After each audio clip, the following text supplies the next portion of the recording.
Hey guys, welcome back to my channel, and in this video I will show you the best ad blocker for your Chrome browser. So open your Chrome browser and head over to the Chrome Web Store and search for uBlock Origin. Now click on the first one and click on Add to Chrome.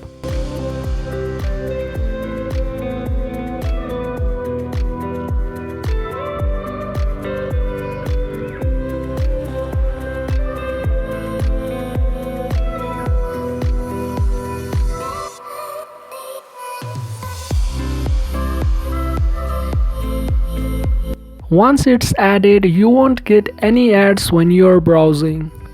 And this extension is not just an ad blocker, it has other different tools that are really useful.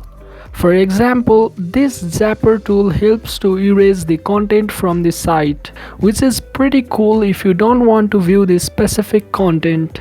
Just like this, you can also try other features, and if you have any questions, then drop them in the comment section below, and don't forget to smash that red subscribe button down below for more awesome content like this, and I'll catch you in the next one.